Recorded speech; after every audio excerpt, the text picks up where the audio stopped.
सभी दर्शकों को नमस्कार। मैं माधव आश्रम से बोल रहा हूँ और आप यहाँ देख रहे हैं कि ये मक्के में फॉल आर्मी वर्म का इन्फेक्शन हुआ था। ये जब मक्के में इन्फेक्शन हुआ तो देखकर ऐसा लग रहा था कि ये बहुत ज़्यादा इन्फेक्शन है और शायद मक्का से कवर अप नहीं हो पाएगा, पर हमने इसमें कुछ अग्निहोत्र की भस्म का प्रयोग किया, कुछ इसमें कुनब जल डॉक्टर एस.एल. चौधरी जी द्वारा बताया गया था उसका प्रयोग किया, और साथ ही साथ मैंने एक फार्मूला बनाया जिसमें बहुत ही अच्छे और उत्तम परिणाम हम लोगों को इसमें मिले। आइए अब देखते हैं आगे कि कैसे क्या क्या परिणाम हम लोगों को मिले, वो आगे मैं बताऊंगा आपको।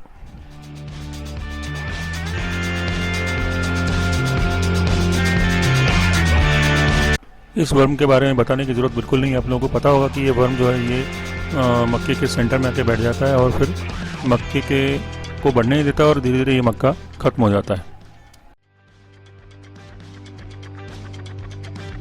दवा छिड़कने से पहले प्रायोगिक तौर पे हमने ये करके देखा कि जहाँ पे ये लग रहा था वर्म उसके ऊपर के हिस्से को काट दिया। आप इसमें देख रहे हैं कि इसमें यहाँ से ये मक्का उग रहा है। आगे इसमें क्या परिणाम होगा और कितना भुट्टा आएगा ये पता नहीं, पर ये प्रयोग हमने यहाँ करके देखा है और इससे इन्फेक्शन को कंट्रोल करने में बहुत मदद मिली।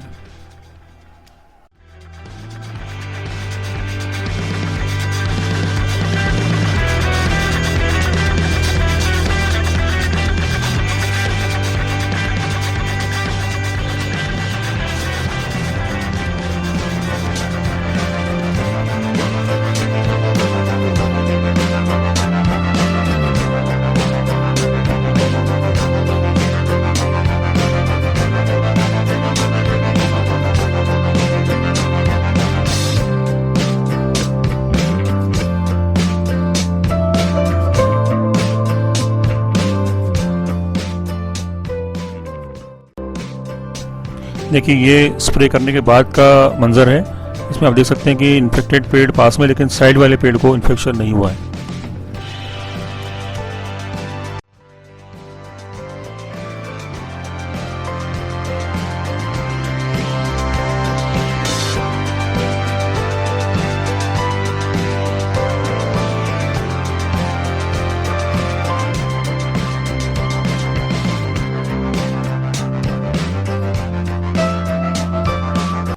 यहाँ पर आप देखेंगे तो देखिए जो कटिंग की थी हम लोगों ने उसको इस तरह से बिछाकर उसके ऊपर चल लिया और उसमें आग भी लगाई थी, लेकिन पानी आने के कारण वो आग बुझ गई। तो ये बहुत सारा जो कटिंग करके हमने निकाला था उसके बाद जो है इन्फेक्शन कंट्रोल करने में बहुत मदद मिली।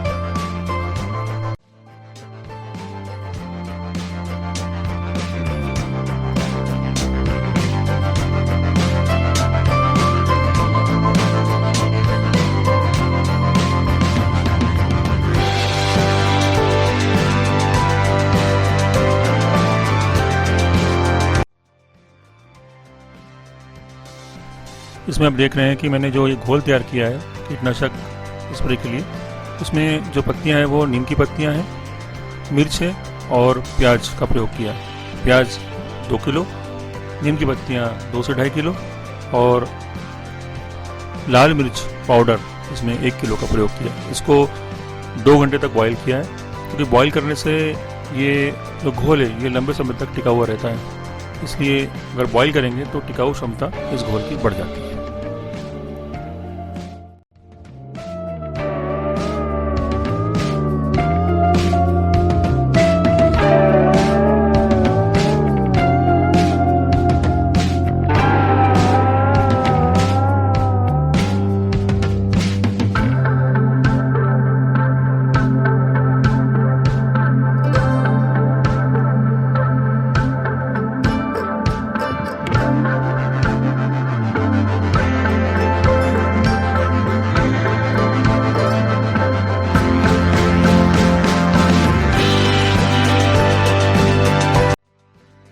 इस घोल को छान लेना है आपको मोटे कपड़े से और फिर इसको स्प्रे करना है। स्प्रे करते समय ध्यान रखिए कि ये जो पेड़ है इसका स्पेशली ऊपर का भाग जो है उसमें खूब अच्छी तरह से ये पानी भर जाना चाहिए। बाकी पत्तियों पर और आसपास भी अच्छे से इसको स्प्रे कर दें, यानी पूरा पेड़ आप भरपूर भिगा दीजिए।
इसमें जो स्प्रे किया है, ये दूसरी बार का स्प्रे का ये वीडियो आप देख रहे हैं, ये सेकेंड टाइम स्प्रे किया इसमें।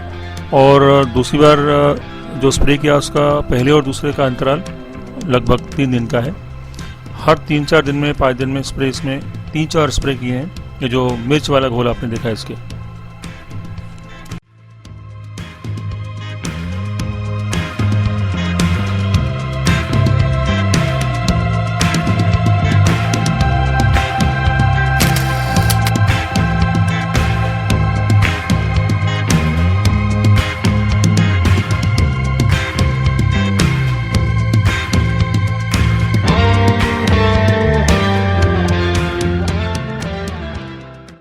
जब ये मक्का बोया था और जब इसमें कीड़ा लगा तो मुझे बहुत डर लगा था इस बात का कि ये कीड़ा इतना बुरी तरह से इसमें फैल गया है, पता नहीं क्या करें। मेरा भी मन बन रहा था कि मार्केट से दवा लाके मैं फटाफट छिड़क दूँ उसमें और काम खत्म करूँ। पर क्या आप जानते हैं कि जो आप दवा डालते हैं इस कीड़े के लिए, वो बहुत सारे पशु पक्षी और बैक्टीरिया से लेके और सारे जीव जंतु तंत्र को ख़त्म कर डालता है। तो क्या ऐसा फ़ायदा हमें होता है कि हम रासायनिक यूज़ करना चाहते हैं? इसमें सबसे बड़ा फ़ायदा जो मैं समझता हूँ वो यही है कि तुरंत फ़ायदा आपको चाहिए होता है, इसलिए आप करते हैं। कि जो जैविक का जो प्रयोग किया इसमें इल्ली को मरने में, ख़त्म होने में 2 से 3 दिन का वक्त लगा। तो सब्र हमको करना होगा। जैविक 100% प्रभावी है और प्रकृति का इसमें कोई भी नुकसान नहीं है।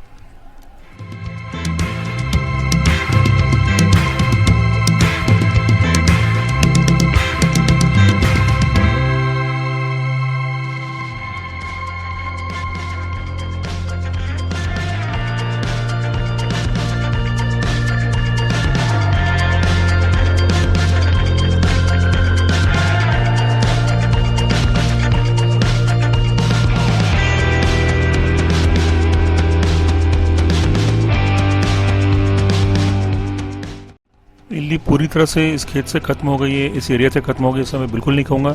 इल्ली अभी भी है, लेकिन इल्ली का इन्फेक्शन मात्र 2% रह गया है। तो ये मैं बिल्कुल भी इस वीडियो के माध्यम से प्रूव नहीं करना चाह रहा हूँ कि ये 101% कारगर है, लेकिन ये भी एक तरीका हो सकता है जिसके द्वारा हम इस इल्ली को कंट्रोल कर सकते हैं। ये बेस्ट तरीका हो सकता है।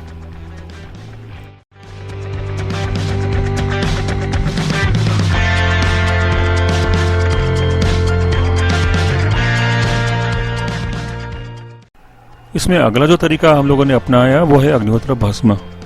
वर्षों से हम लोग माधव आश्रम में इस भस्म का प्रयोग करते आ रहे हैं और इस बार भी ये प्रयोग करके देखा, जिसमें हमने देखा है कि भस्म से भी बहुत ही अच्छा प्रभाव इस इल्ली पर पड़ता है और इल्ली बहुत जल्दी कंट्रोल हो जाती है। आगे कुछ फोटोग्राफ भी है जिसमें आप देखेंगे कि किस तरह से इल्ली मर गई इसमें। तो ये भस्म डालने के बाद भी बहुत फ़र्क पड़ा पेड़ों में। और हालांकि बहुत सारे पेड़ जो बहुत ज़्यादा ख़राब हो गए थे, बहुत बुरी हालत में थे, वो तो रिकवर नहीं हो पाए, लेकिन ये प्रतिशत बहुत कम है। ये जो इन्फेक्शन था ये 95% के आसपास पूरे में फैल गया था इन्फेक्शन। देखिए इस तरह से बीच में सेंटर में भस्म डाल दी और ये इस भस्म ने भी बहुत अच्छा काम किया।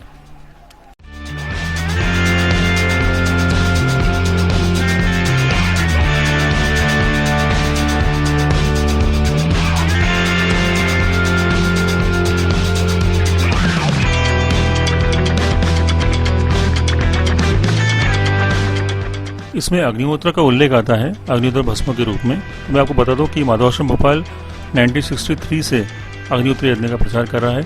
अग्निहोत्र पर्यावरण प्रदूषण दूर करने के साथ साथ हमारी मानसिक शांति भी देता है और आसपास के वातावरण को भी शुद्ध करता है। तो ये अग्निहोत्र की भस्म इसमें प्रयोग करते हैं, इसलिए जो किसान लोग हैं वो ज़्यादा मात्रा में कंडे पात्र में जलाएं और अग्निहोत्र भस्म को इकट्ठा करें। अग्निहोत्र की जानकारी के लिए आप हमसे संपर्क कर सकते हैं। हमारी वेबसाइट है www.agnihotraindia.in और www.madhavashramindia.in।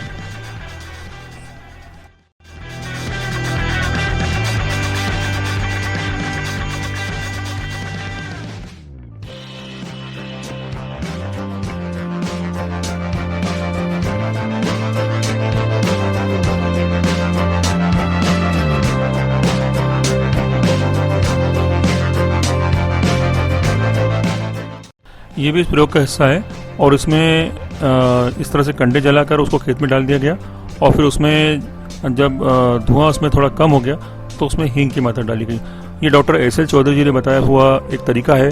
उनका कहना है कि जब हम हींग खेत के अंदर जलाते हैं तो बहुत सारे ऐसे कीट पतंगे उस फसल के अंदर आ जाते हैं जो हमारी इल्लियों को खाकर ख़त्म कर देते हैं। तो ये भी प्रयोग करके देखा है, हालांकि इसका रिजल्ट मुझे पता नहीं, लेकिन ये प्रयोग भी किया है।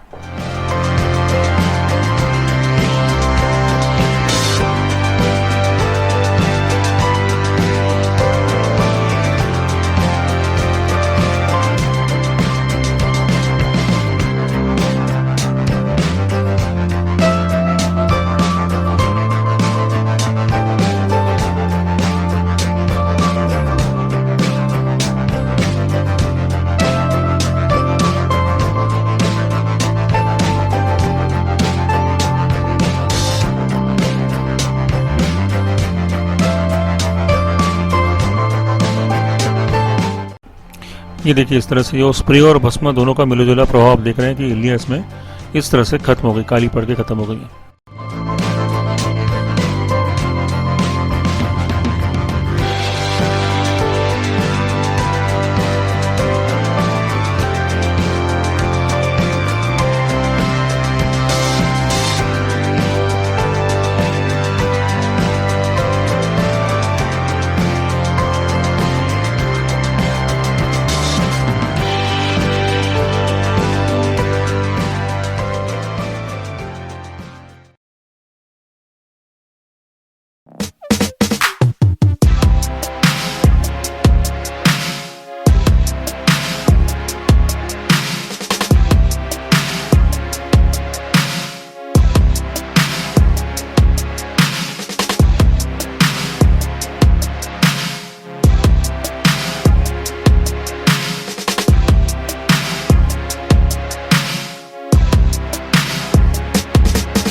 नमस्ते, मैं नलिनी। यहाँ आपने अभी ये जो वीडियो देखा, इस वीडियो में मक्के का पूरा शुरू से जो कीड़ा लगा उसके बारे में कैसे कैसे क्या क्या प्रयोग किए गए ये बताया। दरअसल क्या है कि हम लोग वर्षों से यहाँ माधव आश्रम में ऑर्गेनिक फार्मिंग ही करते हैं, यानी अग्निहोत्र की कृषि ही करते हैं। हमने कभी, हमारे यहाँ कीड़े लगते नहीं हैं, ज़्यादातर कभी कीड़े की समस्या सामने आती नहीं है, और अगर किसी कारण से आई तो अपने आप ही निकल जाते हैं, हमारा अनुभव रहा है। पर इस बार क्या हुआ कि जैसे नॉर्मली हम बीज जो लाते हैं उसको ट्रीट करते हैं अग्निहोत्र भस्म गौमूत्र से, इस बार वो हम नहीं कर पाए। बाज़ार से मक्के का बीज लाया और जैसे ही लाया उसी दिन उसको बो दिया। बहुत सारे उसके पीछे कारण थे। पहली बारिश हो गई थी, ज़्यादा समय था नहीं, हमने 5 या 6 जून को ये बोनी की थी, तो थोड़ी नमी थी इसलिए जल्दी भी थी बोने की। आदमियों की भी समस्या थी, लॉकडाउन की वजह से बीज मिलने में भी देर हो गई थी, तो कुछ ऐसा समय नहीं था कि एक दिन और ज़ाया किया जाए। सोचा लगता तो है ही नहीं कीड़ा, इसलिए जैसा था वैसा बीज बो दिया। बीज के साथ ही ये बीमारी जो फॉल आर्मी वर्म है, ये बीज के साथ ही आती है, ऐसा हमें बाद में पता चला। तो मक्का अच्छा खासा महीने भर का हो गया, बड़ा हो गया, देख करके हम लोग खुश थे कि अच्छी फसल है। पर उसके बाद महीने भर बाद थोड़े थोड़े छेद पत्तों में दिखने लगे, तो भी ये समझ में नहीं आया कि इल्ली का प्रकोप हो गया है। जब बहुत ज़्यादा हो गया तब फिर विवेक जी ने उस पर, जैसा कि हम जानते थे, कुनब जल हमारे यहाँ उसका जो मेडिसिन है वो तैयार था, जैविक मेडिसिन कुनब जल का, तो वो उन्होंने उस पर स्प्रे किया। मात्रा कम थी जैसे सामान्य होती है, उससे कोई विशेष प्रभाव नहीं पड़ा, तो चौगुनी मात्रा डाल करके दोबारा स्प्रे किया। उस दोबारा स्प्रे करने से ये हुआ कि करीब 40% 40 से 50% फ़ायदा फसल में दिखने लगा। बहुत सारी इल्लियाँ मर गईं, टपक गईं और पौधा स्वस्थ सा दिखने लगा। पर 2-4 दिन में समझ में आया कि अभी जो इन्फेक्शन है वो कायम है और अभी कुछ और करने की आवश्यकता है। तो विवेक जी ने फिर से इसका सहारा लिया इंटरनेट का और ढूंढा, तो उसमें उनको कुछ जो इस तरह के इल्ली को पसंद नहीं ऐसे पदार्थों का एक घोल उन्होंने तैयार किया, उबाला, जिसमें लाल मिर्ची, प्याज, नीम के पत्ते आदि डाल करके, और फिर उस घोल का को ठंडा होने के बाद उसका स्प्रे किया। उसका स्प्रे करने के बाद 3 बार कम से कम वो स्प्रे उन्होंने किया है अंदर जा कर के, 3 या 4 बार। तो उसके पूरा एक एक पौधे में करने के बाद फिर 30-40% का फर्क उसमें पड़ा, यानी लगभग अभी 80% फसल सुरक्षित हो गई थी। पर उसके बावजूद भी इन्फेक्शन कायम था।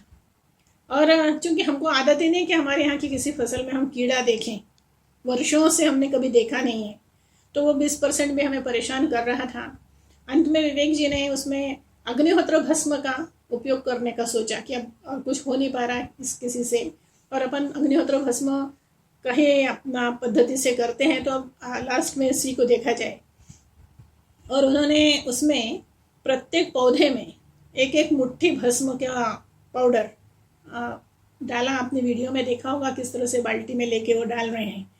और ये भस्म से क्या हुआ कि जो प्रभावित पौधे रह गए थे इन सब के बावजूद, वो सारे के सारे पूरी तरह इल्ली से मुक्त होकर के, और 2-3 दिन में देखा कि हर एक पौधा स्वस्थ हो गया है, उसमें अब कोई भी इल्ली बाकी नहीं है। तो पूरी तरह से इल्ली मुक्त होने में फिर अग्निहोत्र भस्म की हमें मदद मिली। ऐसा लगा कि शायद शुरू से यही किया होता तो ज़्यादा अच्छा था। ये समझ में आया कि फसल बोने के बाद अगर कीड़े की कहीं शुरुआत दिखती है तो वहीं हमें कुनब जल के औषधि का प्रयोग करना चाहिए था, जो हमने बहुत बाद में किया। और फिर हमने इसमें एक और भी किया कि जहाँ हमें ऐसा लगा शुरू में, चूँकि परेशान हो रहे थे, कि इसका कटिंग कर दी जाए, जो प्रभावित एरिया है वो अगर पौधे का निकाल देंगे तो भी रोग को कंट्रोल करने में मदद मिलेगी। वो चीज़ भी बड़ी सहायक उसमें सिद्ध हुई। तो कुल मिला करके मुझे तो यही समझ में आया, मैंने पहले भी कुछ साल पहले भी मैंने इस तरह के कुछ प्रयोग किए थे, और ये समझ में आया कि किसान को ये सोच के चलना है कि किसी भी सूरत में केमिकल को हमें अपने खेत में नहीं लाना है। आज का समय जैविक का समय है। हमें मनुष्य के बारे में विचार करना चाहिए, केवल पैसे को सोच करके नहीं चलना चाहिए। हम किसान जो अन्नदाता है उसने कहीं से भी मृत्युदाता नहीं बनना चाहिए, केमिकल नहीं लाना है। तो फिर उसको कुछ न कुछ सूझेगा, कुछ ढूंढेगा। किसान पहले तो एक प्रयोगधर्मी ही होती है खेती। अब जो जैसी समस्या है उस हिसाब से उस समस्या का समाधान हमें खोजना होता है। पर एक निश्चय होना चाहिए कि कम से कम हम रासायनिक चीज़ों का, केमिकल्स का उपयोग न करें और शुद्ध अन्न हमारे खेत में हो। जो कुछ भी पैदा हो वो शुद्ध स्वरूप में लोगों के भोजन में आए। अगर ये आज के समय में हम ये निश्चय करते हैं, किसान भाइयों से अनुरोध करूंगी कि आपको अब इस समय में बहुत आज की परिस्थिति को देखते हुए सोचने की आवश्यकता है कि हमें जैविक की ओर आना पड़ेगा। केमिकलों से काम नहीं चलेगा। ये जो बीमारी है ये पता चला हमें बाद में कि केमिकल का कितना भी छिड़काव कर लें बीमारी का रोकथाम नहीं होती। लोगों ने 10 बार, इस बार ये पूरे भारत में समस्या रही है, और इसका एक महत्वपूर्ण कारण ये रहा है कि बरसात का जो गिरने का, जैसे जून में हमारे यहाँ पानी गिरा और पूरे महीना बिना पानी का निकल गया, तो कम बरसात होना ने इस कीड़े को और बढ़ाया है। तो इस तरह की समस्याएं तो हर साल अलग अलग ढंग से हमारे सामने आती हैं, पर इन समस्याओं का हमें सामना करना है। 100% जैविक की ओर हमें आना है। आप किसान भाइयों से कहूँगी, अनुरोध करूँगी कि आपके खेत में भी अगर कहीं कभी कीड़ा लगता है तो आप अग्निहोत्र जल का प्रयोग करिए, कुनब जल की औषधि का प्रयोग करिए। और उसके बाद जैसे जो अभी हमने लाल मिर्ची और इस तरह का प्रयोग किया है, अग्निहोत्र भस्म का प्रयोग किया है, हमें सारे प्रयोग करना है। किसी सूरत में मेहनत करनी पड़ेगी, पर चीज़ जो आप लाएंगे वो अमृत होगी। अगर आप रसायन डाल देते हैं तो आप अमृत को जहर में बदल देते हैं। तो कृपया ये काम न करें, जैविक की ओर आएँ, मनुष्य का विचार करें। आज कोरोना है हमारे चारों तरफ, और भी दसों मुसीबतें हैं हमारे चारों तरफ, कम से कम खाने के लिए अन्न तो शुद्ध मिले। दवाइयाँ तो देख ही रहे हैं कि हम दवाइयों का क्या हाल है, क्या खाते हैं और क्या होता है। तो इसलिए औषधियाँ भी जो हम हमारे स्वास्थ्य के लिए खा रहे हैं वो भी हमें सही ढंग से नहीं मिल रही हैं। ऐसे में कम से कम अनाज हम शुद्ध रूप में अपने जहाँ तक हम पहुँचा रहे हैं वो शुद्ध अनाज पहुँचाएं। ये किसानों का बहुत बड़ा उत्तरदायित्व है। आज अगर ये अपने अपना उत्तरदायित्व पूरा नहीं किया तो कहीं ना कहीं हम एक जिसको हम गलत कहेंगे, ऐसा एक आपराधिक काम ही कर रहे हैं, ऐसा मानना पड़ेगा। ये जो हमने औषधियाँ डाली हैं तो इसमें से जो एक महत्वपूर्ण औषधि है, जो कुनब जल औषधि कहना चाहिए, कीटनाशक हमारा जो है, जो पिछले साल हमारे यहाँ कुनब जल शिविर हुआ था उसमें डॉक्टर SL चौधरी जी ने हमें ये सिखाया था, वो बहुत ही प्रभावी है। तो हमारे यहाँ हमेशा ये तैयार रहता है, और अगर इसको अपने घर इसको बनाना चाहे तो उसका प्रशिक्षण भी हम लोग देते हैं, हमारे आश्रम में दिया जाता है। विवेक जी इसकी ट्रेनिंग देते हैं। तो आपको अगर कभी जरूरत पड़े तो आप इसकी ट्रेनिंग ले सकते हैं, समझ सकते हैं, बनाना सीख सकते हैं। तैयार चाहिए तो हमेशा उपलब्ध रहता है। अग्निहोत्र भस्म भी हमारे यहाँ उपलब्ध रहता है, वो आपके यहाँ भी रह सकता है। अगर आप अपने खेत में अग्निहोत्र करें तो अग्निहोत्र भस्म आपके यहाँ उपलब्ध है ही, अन्यथा आप हमारे यहाँ से भी ले सकते हैं। तो इन चीज़ों के लिए आप हमारा उपयोग करिए। हमें अच्छा लगेगा कि आप इस तरह के नवाचार की ओर जाएं और नया ये प्रयोग करके देखें और खेत को अपना जहर मुक्त रखें। इतना ही कहना चाहूँगी। इसलिए एक बार कहना चाहूँगी कि अपने को जैविक खेती की ओर ही आना है।